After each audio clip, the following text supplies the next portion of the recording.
Sebelum ketemu, tadi saya sempat lihat data penyakit yang paling membunuh di Indonesia. Nomor 1 itu stroke, 19, sekian persen. Yang kedua jantung, 14, sekian persen. Kenapa di Indonesia ini penyakit jantung itu yang banyak membunuh orang-orang? Ya, penyakit jantung ini banyak orang nggak tahu karena di silent killer. Oke. Jadi dia tuh membunuh tiba-tiba dan paling sering nih, orang kalau ditanya, kok nggak ada keluhan apa-apa? Nggak pernah ada riwayat jantung gitu. Tiba-tiba kok begitu? Nah makanya kenapa paling banyak? Karena orang nggak nyangka. Orang nggak ada riwayat. Itu seringkali karena mereka nggak tahu gejalanya apa. Contoh nih, mereka pasien nih kemarin ya. Dia bilang, dok kok bisa serangan jantung ya? Padahal selama ini nggak pernah riwayat apa-apa. Nggak pernah ada keluhan. Lalu kita tanya nih kan, selama ini emang kalau olahraga atau latihan itu pernah ada sakit dada nggak? Ya ada sih kadang-kadang. Cuma dikerok kan baik. Nah itu bu gejalanya mungkin. Tunggu. Gimana cara kita membedakan ketika olahraga ini sakit gara-gara mau jantungnya bermasalah sama sakit kayak kecapean? Kan orang apa masuk angin? Kan orang juga ini ya. Nah bedanya memang kalau misalkan orang karena jantung penyakitnya itu biasanya dia ketika dia olahraga aktivitas dadanya sakit misalnya. Lalu ketika dia diem istirahat hilang. Dia begitu lagi sakit lagi. Dia begitu lagi kalau istirahat lagi hilang lagi. Mirip kayak orang naik mobil nih. Mobilnya ada masalah mesinnya. Kalau misalkan kita starter aja, mungkin dia biasa aja. Itu nggak ada keluhan katanya. Lalu kalau digas, gigi 2, gigi 3 kok empot-empotan. Giliran dia diem lagi, oh udah diam. Jadi mesinnya rusak. Makin berat dia olahraga, makin sakit jantungnya karena sumbatannya itu nggak kasih oksigen cukup banyak. Oke. Berarti artinya adalah penyebab kematian paling besar ini penyakit jantung koroner itu ya berarti ya? Ya, paling sering jantung koroner. Artinya ada penyumbatan di aliran darah ke jantung? Iya, betul. Oh, karena kan yang satu lagi ada juga tuh yang penyakit jantung bawaan. Iya, itu beda bawaan lagi tuh. Lain, jantung bawaan tuh misalnya klepnya bocor atau sekat jantungnya nggak kebentuk. Ya orang bilang bocor halus lah, ada yang bilang nih bocornya banyak, ada yang bilang jantungnya lobang atau bolong gitu ya. Tapi jantung bawaan, it means nggak berhubungan dengan aktivitas kita. Jadi orang yang mager, makan banyak minyak itu nggak hubungan sama jantung bawaan, itu dari lahir emang udah ada. Beberapa hal yang ada di masyarakat, misalnya soal jantung ya. Kolesterol dan jantung itu hubungannya gimana sih sebenarnya? Jadi apakah betul kolesterol tinggi pasti ada penumpukan di arterinya atau enggak juga? Apa gimana sih sebenarnya? Oke Bang, sebenarnya kita ngomongin dalam konteks jantung ya Bang ya.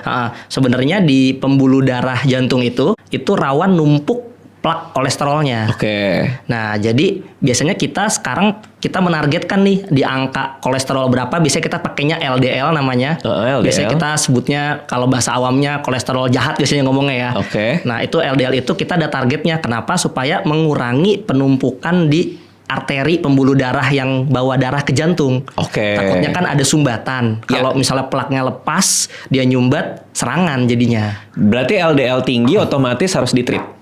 LDL tinggi tergantung ininya Bang, faktor resikonya sekarang. Oh. Jadi ada, kalau sekarang tuh kayak ada hitung-hitungannya gitu, LDL berapa, dengan kondisi apa, kita treatnya gimana. Jadi misalnya Bang Radit sama saya gitu, mungkin profil resikonya bisa beda Bang. Gitu. Kalau keluarga punya keturunan penyakit jantung, LDL-nya 198, 195, udah pasti harus diobatin. Targetnya 198. Targetnya tuh kalau bisa di bawah 130 Bang sebenarnya awalnya. Jauh banget. Tingkat kolesterol yang tinggi harus menghindari, bahkan harus stop makan seafood. Ini tuh gimana ya dibilang ya. Kalau kolesterolmu tinggi, yang harus diatur itu adalah gaya hidup. Perbanyak aktivitas itu dulu Mas. Orang-orang tuh buru-buru melakukan pantangan, tapi tetap mager. Ada dua kan, high kolesterol, high LDL, sama high triglyceride. 3 berarti. High total kolesterol, high LDL, sama high triglyceride. 3 faktor ini sebenarnya berhubungan pada 3 penyakit. Yang pertama adalah PJK, penyakit jantung koroner. Yang kedua adalah hipertensi. Yang ketiga adalah stroke. Stroke-nya bisa 2, iskemik atau hemoragik. Itu berhubungan dengan kadar kolesterol yang tinggi, kadar triglyceride tinggi, dan kadar LDL yang tinggi. Nah cuman itu tuh sangat terpengaruh bukan hanya pada makanan, tetapi pada sedentary lifestyle alias mager. Itu alasan kenapa orang zaman dulu ya itu santai-santai aja, karena orang zaman dulu sering jalan kaki dan aktivitasnya banyak. Beda dengan orang zaman sekarang. Anda bisa cek perkembangan tingkat obesitas di Amerika Serikat yang sangat ekstrim ya, dan di Indonesia mulai menyusul. Jadi kalau Anda pengen mengendalikan kadar kolesterol diri Anda dan kadar triglyceride Anda harus apa?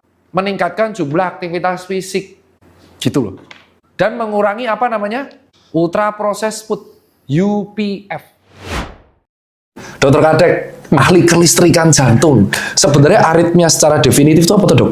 Ya, aritmia sih sebenarnya bahasanya sederhana. A itu kan tidak, sama seperti asusila. Ya betul. Nah, ini aritmia berarti ya tidak berirama dengan baik gitu. Artinya yang nggak normal. Normalnya kan kita irama jantung tuh kayak jam, tek tek tek tek teratur. Oke. Dan kita nggak ngerasain. Betul. Nah, jadi aritmia adalah istilah di mana kondisinya dia tidak teratur, entah terlalu cepat, terlalu lambat, atau lompat-lompat. Nah, kalau dari penyebab kita akan bahas yang agak saklek nih. Secara penyebab itu memang rata-rata genetik atau memang ada penyebab lifestyle atau imbalance hormon listrik. Nah, kalau khusus aritmia, kalau dicari penyebab terbanyaknya, sebenarnya genetik yang paling banyak. Bawaan dari lahir. Genetik. Betul. Oh. Artinya nasib, garis tangan. Kalau udah jelek dari lahir, ya wis, nanti matinya konslet.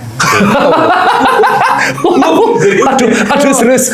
Berdiri juga ya. Dokter ternyata yang ceplos-ceplos nanti bukan saya doang ya. Ya. Ini ada beliau. Nah terus kalau sudah yang faktor kedua selain genetik, Elektrolit paling sering, dan itu yang berhubungan sama obrolannya Mas Rita. Kalau olahraga, plek, itu kan sering sekarang kejadian.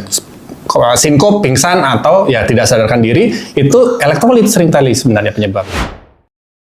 Kebutuhannya apa? Oke, mau benerin jantung misalkan. Mau benerin jantung gampang. Misalkan ya, sahur itu misalkan Anda makan alpukat sama telur, ya. Minumnya ini sama chiasid, cek gitu, bisa. Atau kalau enggak Anda minum ini jahe serai sama ini.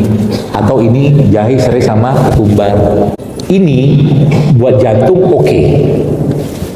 Ketumbarnya dianjur-anjurin, jahenya digeprek, kunyitnya digeprek, serainya digeprek, kasih air panas, sudah. Minum tiap hari, jantung akan oke. Gampang? Gampang. Kerjanya susah. Makanya harus, tadi kan rektor menyampaikan harus kolaborasi sama istri. Kalau udah istri yang buatin aman kita. Gitu ya. Kemudian apa lagi misalkan ini. Tadi saya cerita tentang plastik. Salah satu yang bisa, jadi plastik itu ketika masuk dalam tubuh kita zaman sekarang tidak akan bisa diurai karena dia tidak akan bisa dicerna atau tidak bisa dicerna.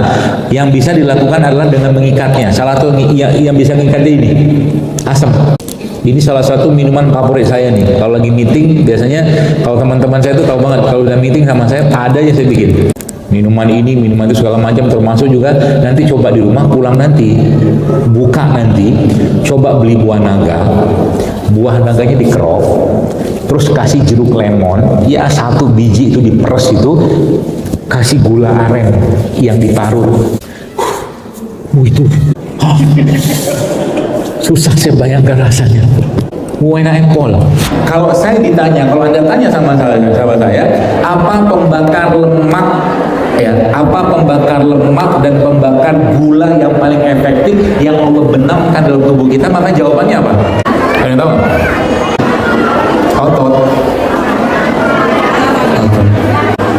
Otot itu adalah pembakar lemak dan pembakar gula yang paling efektif.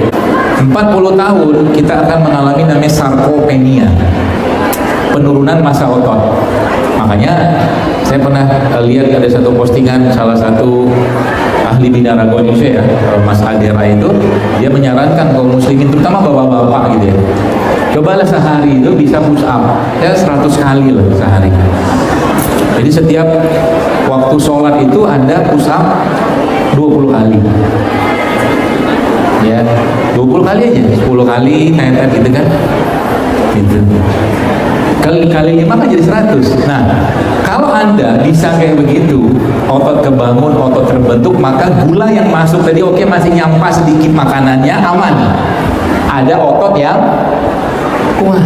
Ini otot nggak ada, lemak berlebih, olahraga malas, puasa jarang, sudahlah datang ke kajian tanya obat kolesterol apa ya dok? Bisa kan begitu kerjaannya kita. Iya, yang saya lihat yang sangat membantu jantung. Iya. Itu ada 3 sih saya lihat tuh kebiasaan. Yang pertama tuh jalan kaki. Itu walking is healing aku sebut. Dirutinin aja minimal 30 menit aja sehari. Artinya kan seminggu atau 5 hari itu udah 150 menit itu udah memenuhi kebutuhan gerak kita dari WHO minimal ya. 30 menit. Yang kedua itu milih makanan bukan karena enaknya gitu, tapi karena memang kebutuhan tubuh. Jadi kita punya banyak organ tubuh yang bisa merasakan enak memang cuma lidah, tapi kita jangan terlalu menganak-emaskan lidah ini. Wah, lidah mah happy tiap saat. Jantung gimana kan nggak butuh nih, masukin apa lagi gitu. Iya. Hati nggak butuh, ginjal nggak butuh nih, masukin apa lagi. Nggak bisa ngomong. Andai bisa ngomong udah pasti protesnya. Iya. Kok kamu menganak-emaskan kayak pembangunan hanya di Pulau Jawa gitu? Iya kan pasti Sumatera protes, Sulawesi protes, Kalimantan protes gitu. Masalahnya nggak bisa bicara aja. Jadi pilih makanan untuk nutrisi kebutuhan tubuh bukan keinginan lidah gitu. Kebiasaan ketiga itu kebiasaan mengelola stres atau dengan tidur yang cukup. Kalau bisa di garis bawah itu benar-benar tidur yang cukup tuh signifikan banget buat kesehatan jantung. Dan beberapa penelitian yang saya baca dahsyat sekali ya tentang stres itu. Heartbreak syndrome juga ada ya dok. Iya. Itu juga pengaruh banget sama jantung. Jadi memang otak sama jantung tuh kan sohi banget ya. Otak ngasih listrik ke jantung, jantung ngasih darah ke otak tuh. Ikatan itu tuh begitu luar biasanya sampai ada yang dikhawatirkan berlebih udah pasti detak jantung meningkat gitu. Kemampuan atau kebiasaan kita mengelola stres dengan baik itu salah satu faktor menjaga atau kebiasaan sehat kita.